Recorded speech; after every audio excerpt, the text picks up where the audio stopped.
Rocio TV presenta Respuestas al mundo de hoy. La voz de Dios a esta generación. Tiempos de transformación y cambio. Ventana Ministerial con el pastor Antonio Campos. Una producción de Ministerios Redimat Internacional.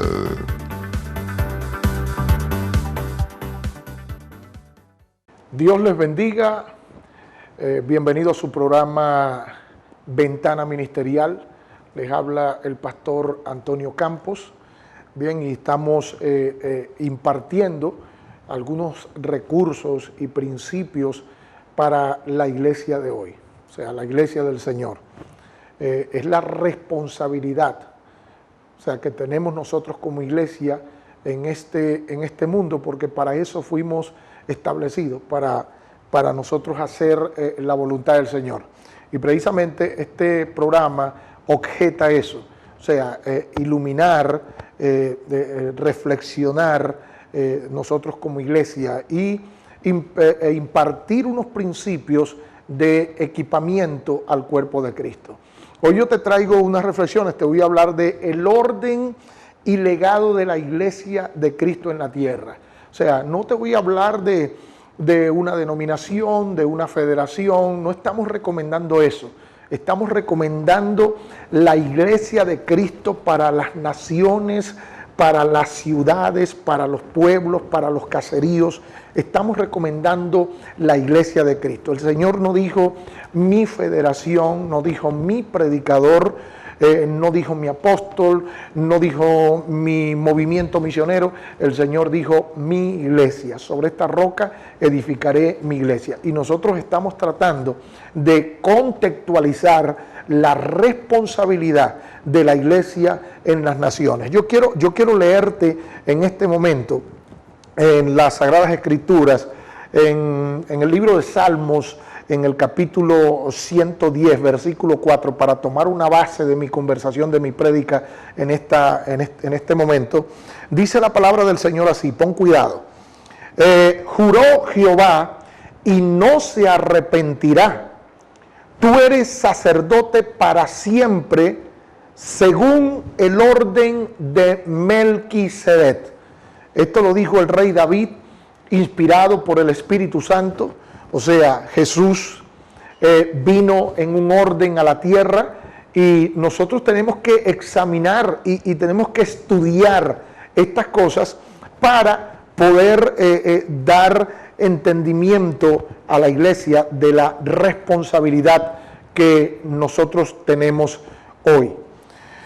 Y yo quisiera que usted preste mucha atención a esto, y si usted quiere busque su Biblia, porque debemos ser contextualizados en este tiempo, salir de algunas costumbres, algunas situaciones tradicionalistas, sectaristas, ritualistas, para entrar en el orden correcto del Señor. Entonces, quiero resaltar, vamos a ver lo que dice la palabra del Señor allí. Habla de tres aspectos resaltantes.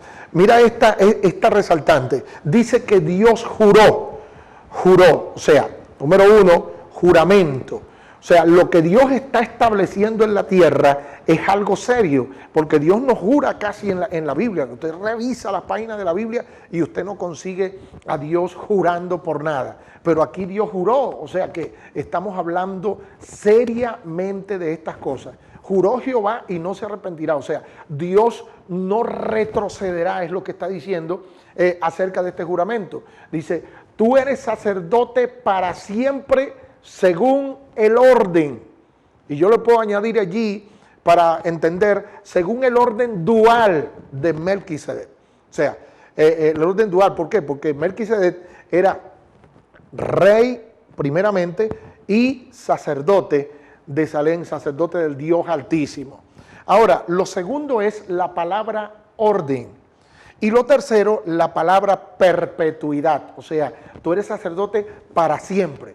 O sea, esa palabra no se le dio a los sacerdocios antiguos, que eran sacerdocios estereotipados, limitados, eran sacerdocios que solamente pensaban en lo que era el templo, pero no pensaban en las naciones, en las almas, o sea, no pensaban en el total de las cosas. Y acuérdese algo, Dios no es un Dios de cosas minúsculas, Dios es un Dios de lo total, Dios es un Dios de lo completo, así que la iglesia no puede estar trabajando como las iglesias tradicionales, no podemos trabajar con una cinta métrica, tenemos que trabajar con una perspectiva hacia la ciudad, porque ciudad fue lo que hizo que la humanidad se perdiera. Recuerden ustedes que Dios lo que hizo para el hombre fue un huerto, y ese huerto estaba en Edén, o sea, la inmensidad estaba prácticamente virgen, pero cuando el hombre pecó, la gracia del Señor abundó sobre el pecado. Entonces, ahora Dios tiene una mentalidad de lo total. ¿Por qué? Porque Dios estableció un orden para que nosotros nos moviésemos en ese orden. Es como decir, yo te voy a explicar algunas controversias del orden. Miren esto, cuando una persona, por ejemplo, cuando una persona se gradúa de médico, no es doctor, ojo, porque hay gente que cuando una persona se gradúa de médico dice, mira, te graduaste de doctora. No, para ser un doctor tiene que ir a una especialidad en la universidad, o sea, hace un doctorado y es entonces que es doctor. Ahora fíjense, cuando la persona ignora esto, la persona, por ejemplo, hay doctores ingenieros, hay doctores abogados, por ejemplo, el abogado se graduó de abogado, pero no es doctor. ¿Ve? Entonces, un abogado es doctor y la persona dice, bueno, es doctor, mira, tengo un niño enfermo, vamos a llevárselo al doctor, pero como es un abogado, es doctor, pero es doctor en leyes, ¿ve? Es un doctor en arquitectura, es un doctor en agronomía, etcétera. Entonces, ¿qué pasa? Cuando nosotros, nos salimos del orden correcto, lo que vamos a hacer es disparates, lo que vamos a hacer es cosas que no están en conformidad del orden. Y las cosas que se salen del orden, por ejemplo, todo tiene un orden en esta vida. Estas cámaras de televisión por donde nosotros estamos fluyendo tienen un orden. Si se descuida el orden, todo sale mal. Entonces, Dios es un Dios de orden. Él estableció un orden para que Cristo es el primero que se mueve en el orden. Entonces nosotros debemos definir un orden correcto para que nosotros logremos los resultados. Ahora fíjense ustedes, ¿cuál es el problema? El problema que tenemos nosotros es precisamente que no estamos establecidos, no estamos en el orden estándar de la palabra de Dios. Entonces lo que debemos hacer, debemos definir el orden correcto de las cosas para que den el resultado esperado. Todo lo que se sale del orden pierde el resultado. Y precisamente enfocándonos acá en Venezuela y también muchos países, pero acá en Venezuela, Venezuela es un país donde se ve mucha desventaja del cuerpo de Cristo. Tenemos unas competencias, hay reinos que nos están aventajando. Usted ve cómo está la situación terrible. Ahora, yo reflexionaba con una persona acerca de lo que es la oración. Orar no es solamente pedir cosas o suplicar cosas. O sea, fíjense ustedes que los profetas de Baal, ellos oraban. Ellos oraban. Y fíjense, hacían unos sacrificios y los presentaban a las 6 de la mañana y, fíjese bien, 6, 7, 8, 9, 10, 11, 12, 1, 2 y 3 de la tarde orando. Pero ¿sabe? Que esas oraciones no funcionaban. ¿Por qué no funcionaban? Porque no estaba un orden establecido. Ahora, donde no hay orden, las oraciones son rituales y son repetideras de cosas.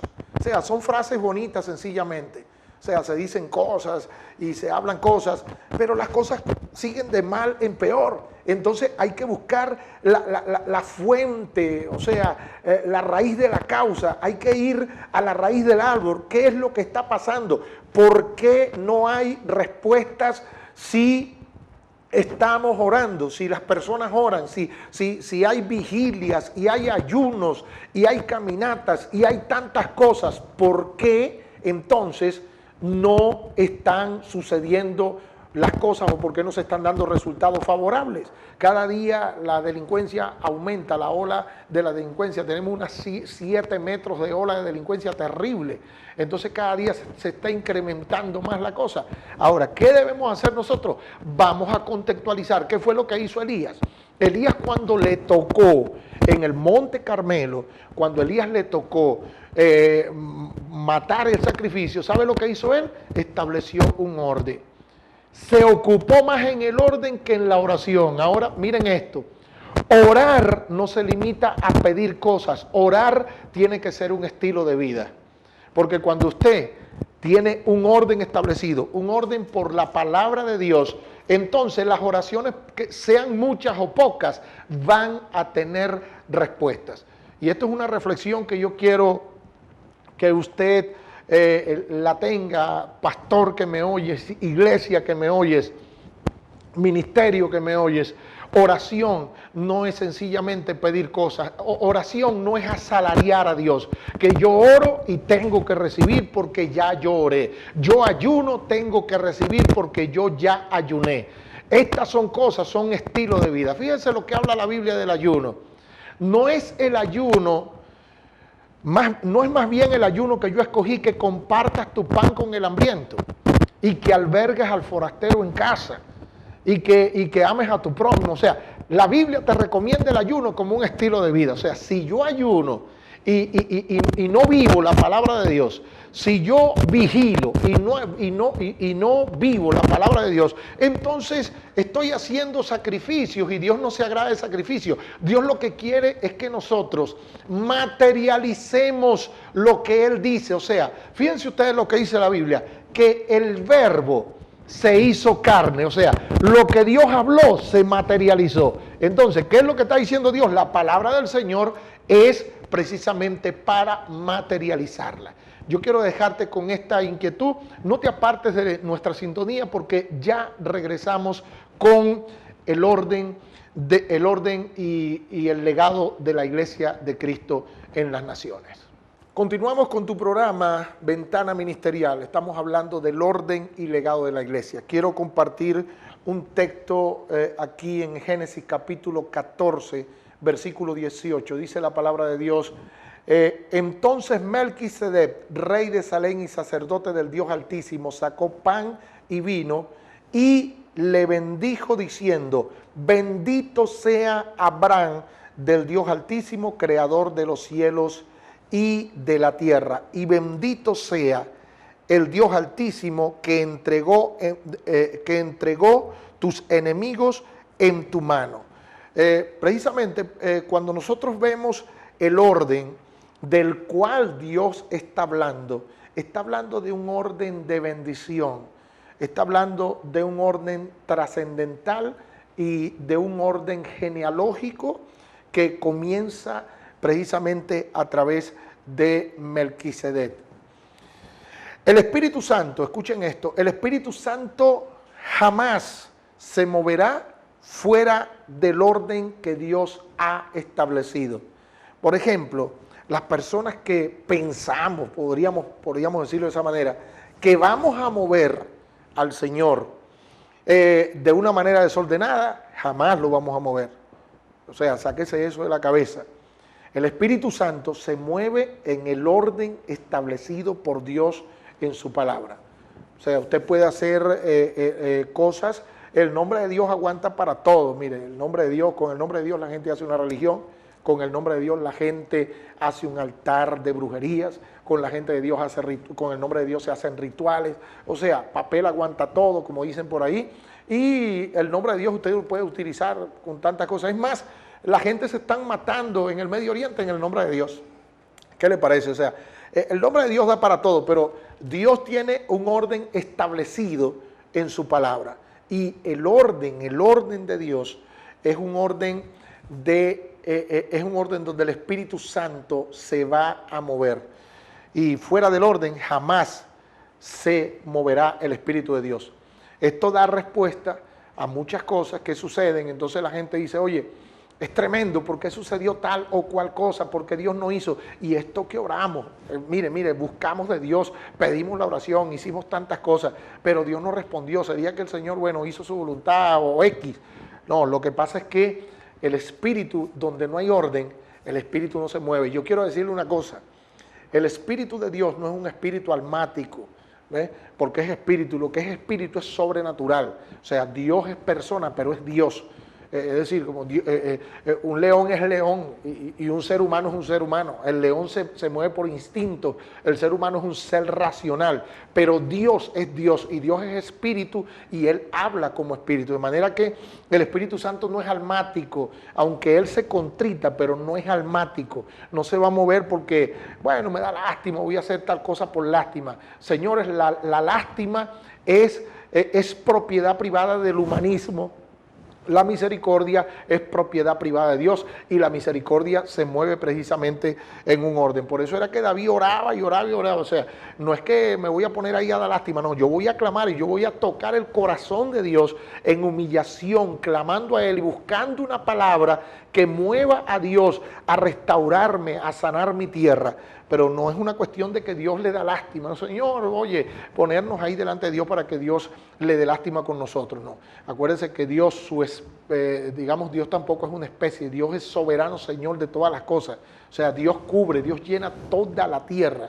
Entonces, el Espíritu de Dios tiene un orden en el cual moverse y es el orden de la palabra. O sea, fuera de la palabra no se mueve el Espíritu Santo. Y la palabra es Dios, la palabra es Jesús. O sea, todo lo que la palabra estableció, allí se va a mover el Espíritu de Dios.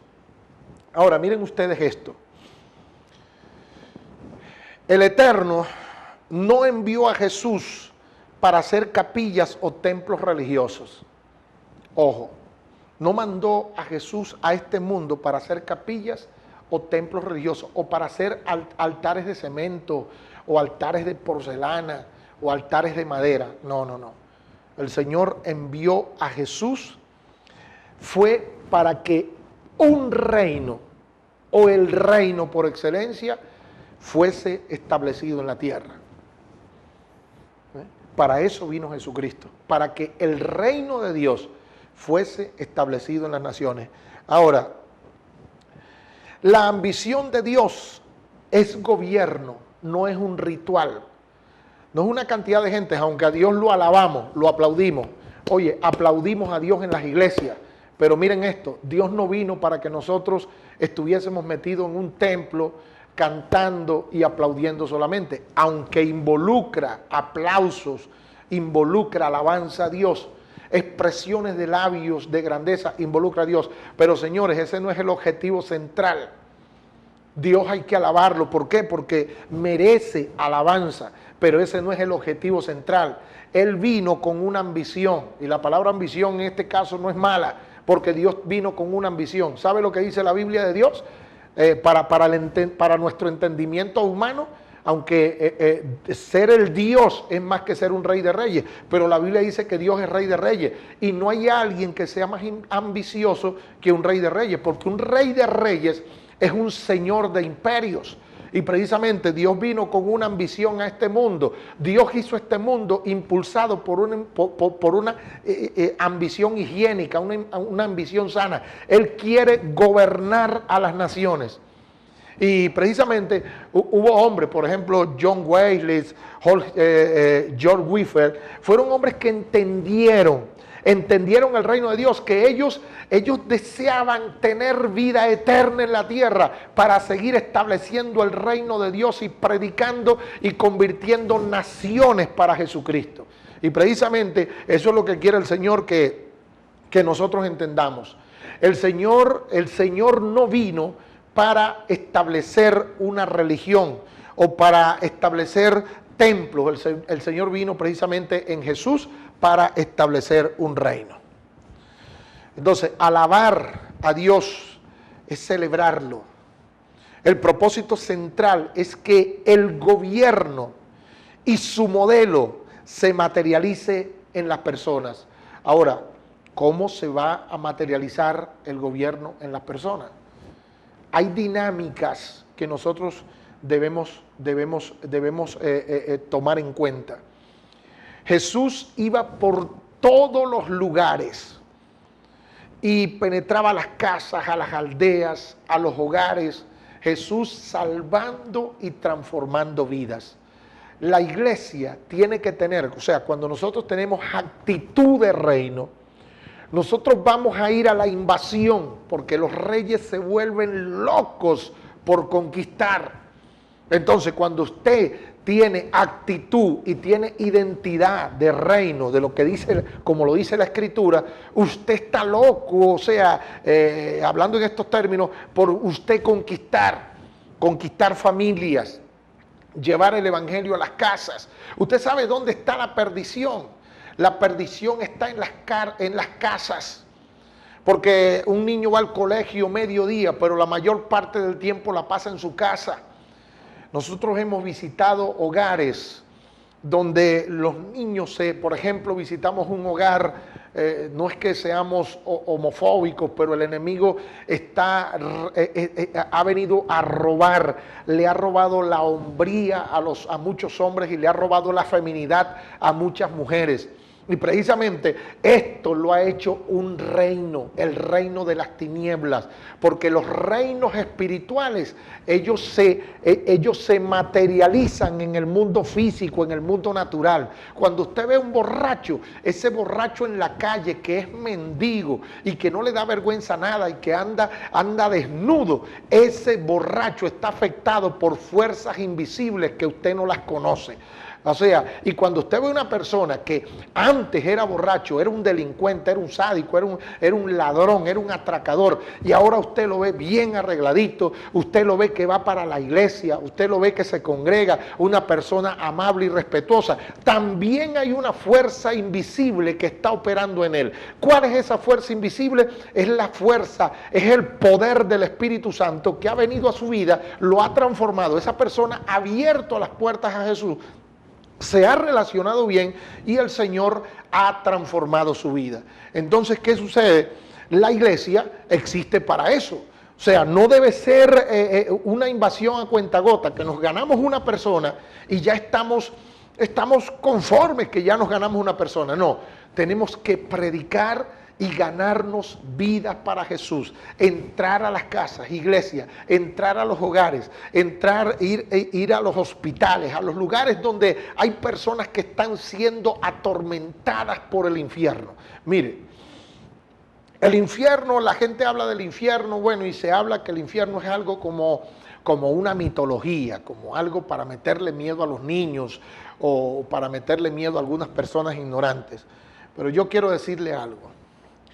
El infierno no es solamente el más allá, ponga cuidado. El infierno son tormentos que comienzan desde la vida del ser humano. Hay personas que están siendo afectadas por el infierno. O sea, el infierno es un poder, es un reino. Y miren esto, Jesús dijo, las puertas del infierno no van a prevalecer contra mi iglesia. Miren, cuando una persona, precisamente en estos días, una persona agarró una sábana, se amarró el cuello y se guindó del techo de su casa y se mató obstinado. Esa persona estaba siendo atormentada por una embajada del infierno. Lo que pasa es que la gente va al psicólogo, va al psiquiatra, y cuando el psicólogo y el psiquiatra no le da solución a su situación, entonces la persona opta por quitarse la vida porque dice yo no quiero existir más porque estoy atormentado. Y resulta que después que se quita la vida, comienza el tormento, porque yo quiero decirle que todas las personas que reciben a Cristo, ellos comienzan a vivir la vida eterna, la paz la comienzan a vivir desde aquí y luego cuando mueren comienzan a vivir la eternidad en gozo y en felicidad perpetua con el Señor. Entonces, nosotros vamos a experimentar la libertad cuando nosotros como iglesia llevemos el evangelio, y usted cuando recibe a Cristo como su Salvador, usted precisamente recibe la libertad y comienza a vivir la vida eterna desde ese mismo momento en que usted acepta al Señor. Bien, vamos entonces a una pausa comercial y ya regresamos con más. Bien, seguimos con tu programa Ventana Ministerial. Estamos compartiendo el tema, el legado de la iglesia, la responsabilidad y legado de la iglesia en las naciones. Y quiero leerte este motivo de alabanza para Dios. En Isaías capítulo 6, versículo 1 al versículo 3 dice: en el año que murió el rey Usías, vi yo al Señor sentado sobre un trono alto y sublime, y sus faldas llenaban el templo. Por encima de él había serafines, cada uno tenía 6 alas, con 2 cubrían sus rostros, con 2 cubrían sus pies, y con 2 volaban. Y el uno al otro daba voces diciendo: Santo, Santo, Santo Jehová de los ejércitos, toda la tierra está llena de su gloria. Miren ustedes, o sea, la iglesia primeramente como responsabilidad existimos para ministrar alabanzas a Dios. Jesús, cuando los discípulos le dijeron: Señor, enséñanos a orar, lo primero que el Señor resaltó fue la alabanza. Cuando vayan a orar, digan: Padre nuestro, esta es la aplicación, que estás en los cielos, santificado sea tu nombre. Ahora, me llama la atención Isaías capítulo 6, que cuando Isaías ve la visión, Isaías ve el Padre nuestro materializado por decenas de millones de ángeles que estaban alabando y glorificando la santidad de Dios en las alturas. Entonces, Jesús dio este principio de responsabilidad a la iglesia. O sea, existimos, fíjese bien, existimos para alabar al Señor, número 1. Ahora, debemos tener un equilibrio en las responsabilidades que se nos han sido dadas como iglesia. Ahora, número 2, existimos para edificarnos, equiparnos y prepararnos para hacer la voluntad de Dios. La iglesia edificada es una iglesia de alcance, es una iglesia de resultados. Cuando la iglesia no está edificada, o sea, lo que no está edificado está colonizado. Miren ustedes lo que pasaba con la nación de Jerusalén cuando no estaban edificados los muros. Allí está el principio. Cuando no estaban edificados los muros, estaba colonizada la ciudad. Habían colonias árabes, colonias moabitas, colonias edomitas. Habían muchísimas colonias, estaban colonizados porque no estaban edificados. Y precisamente cuando iglesias, ahora vamos a hablar en plural, iglesias no están edificadas, están colonizadas. En aquel tiempo estaban colonizadas por los amonitas, por los moabitas, por los árabes, estaban colonizadas, entonces tenían desventaja en propósitos. Ahora, llevándolo a una aplicación espiritual, iglesias colonizadas de religión, o sea, un poquito de reino y un poquito de ritualismo, un poquito de reino y un poquito de sincretismo, un poquito de esto y un poquito de idolatría. O sea, cuando hay un sincretismo, o sea, la iglesia está colonizada, entonces la iglesia estará en desventaja. Allí es donde usted ve que la iglesia no crece. En la iglesia lo que hay es situaciones y problemas. Pastores comienzan a vivir una angustia y a darle taquicardias y cuestiones por el estilo. Entonces, ¿qué es lo que está pasando? Que la iglesia ha perdido el contexto. Entonces hay que contextualizar para nosotros poder aventajar el propósito. ¿Qué pasó en ese tiempo? Que Jerusalén vino el gobernador Nehemías y comenzó a edificar. Entonces necesitamos un trato para ser edificado, porque lo que no está edificado no va a aventajar el propósito de Dios, y ese es el problema que nosotros tenemos. Y acuérdese de algo que yo le digo a las iglesias, y se lo digo también por la televisión. Escuchen esto. Mire, Dios amó al mundo, señores. Dios amó al mundo. Y usted ama a su esposo, ama a su esposa, ama a sus hijos, ama sus bienes. Y uno cuida lo que ama. Y precisamente la palabra del Señor dice que de tal manera Dios amó al mundo. O sea, ¿cómo dice de tal manera? O sea, de tal manera porque fíjate que lo amó de tal manera que dio a su hijo para salvarlo. Entonces, cuando yo doy algo tan importante como mi hijo para salvar algo, que eso nadie lo hace. Por eso es que el amor de Dios no es comparable con una madre, no es comparable con el de un padre, no es comparable con el de un amigo, con el de un jefe, con nadie. Porque el amor de Dios supera todos los amores. Entonces el Señor amó al mundo de tal manera que dio a su hijo. Por eso es el escándalo, porque dio a su hijo. Para que todo aquel que en él crea se salvara. Ahora, ¿por qué? Porque hay iglesias que no crecen y están en un sector 20 años con 20 personas, 30 años con 30 personas, 40 años con 40 personas. Porque Dios muchas veces lo que está es cuidando al mundo de una iglesia que no está edificada. Entonces, hablando pluralmente, la iglesia debe preocuparse por estar edificada. Y cuando nosotros estamos edificados, nosotros podemos aventajar en el propósito y podemos tener gloriosas celebraciones de victoria según el objetivo trazado en la palabra de Dios. Porque cuando Nehemías edificó, todos los colonizadores fueron echados fuera. O sea, hay cosas que tienen que salir primero para nosotros ser una iglesia competente, una iglesia de ventaja en el propósito del Señor. De lo contrario, nosotros estamos prácticamente, el mismo Dios nos pone una pared de vidrio para que nadie nos oiga y para que nadie nos vea.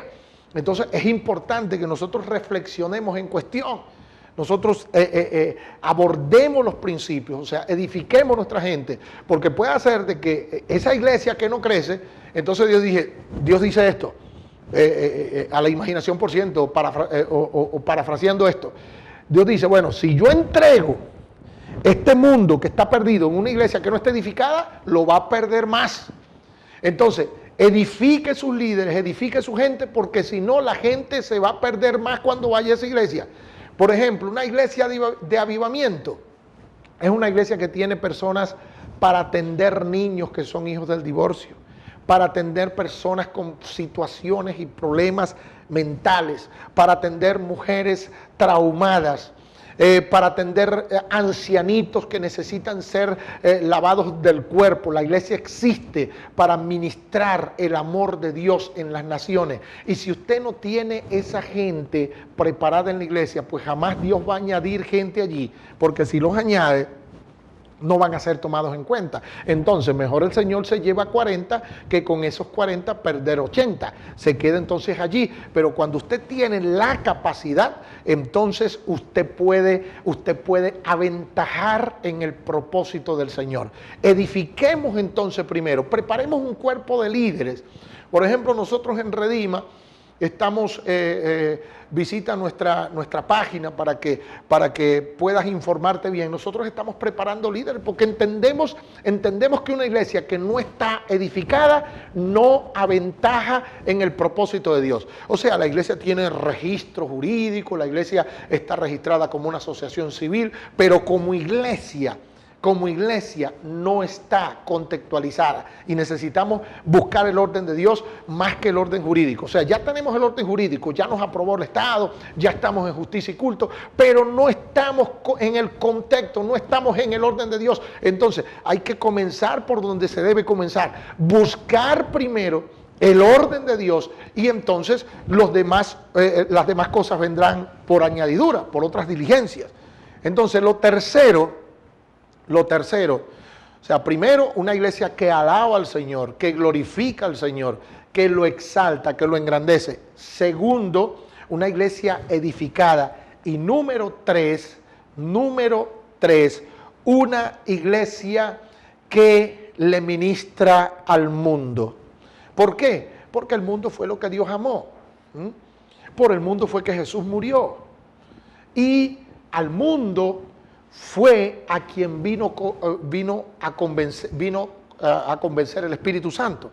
Marcos capítulo 10, versículo 7 al versículo 8. Dice que el Espíritu Santo, cuando Él venga, convencerá al mundo de pecado. Entonces, señores, son tres responsabilidades importantes que tiene la iglesia del Señor en la tierra. O sea, alabar al Señor, su grandeza, exaltarlo, porque la alabanza es propiedad privada de Dios.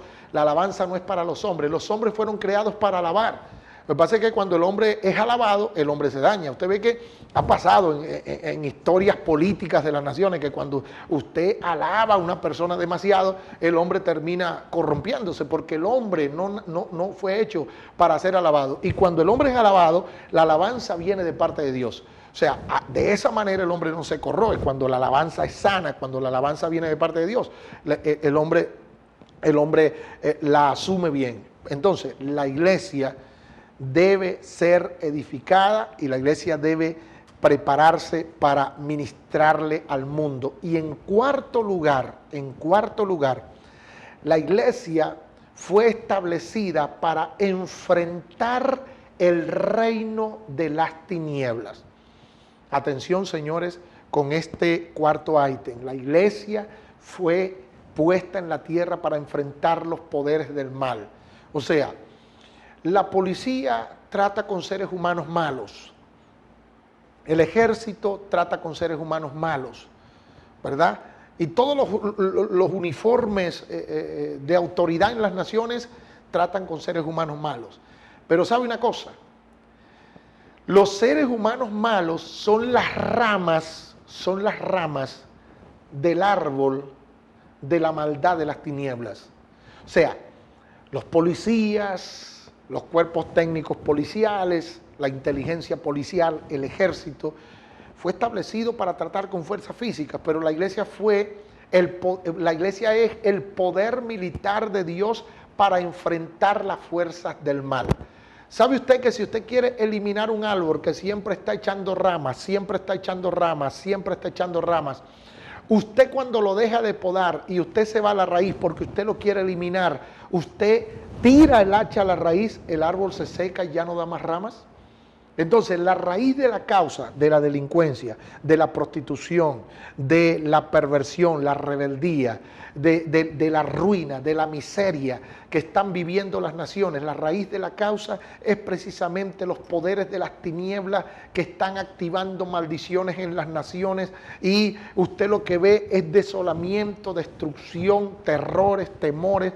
Ya las casas no parecen casas sino unas jaulas de guardar pájaros. ¿Por qué? Porque la gente está atemorizada, la gente está asustada. Ahora, la iglesia de Cristo en Lucas capítulo 10, versículo 19, allí hay una legalidad que Dios le estableció a la iglesia. He aquí, os doy potestad para hollar serpientes y escorpiones y sobre toda fuerza, fíjese bien, sobre toda fuerza del enemigo, y nada os dañará. O sea, nuestro enemigo no es un político, nuestro enemigo no es otra religión, no son los testigos de Jehová, no son los mormones o los masones, etcétera. No, el enemigo de la iglesia es precisamente los poderes de las tinieblas, es Satanás, son los demonios. Y aquí vamos a ver en esta ventana ministerial, vamos a ver la satanología ministerial para que usted entienda cómo la iglesia debe asumir la guerra espiritual ante estos poderes de las tinieblas.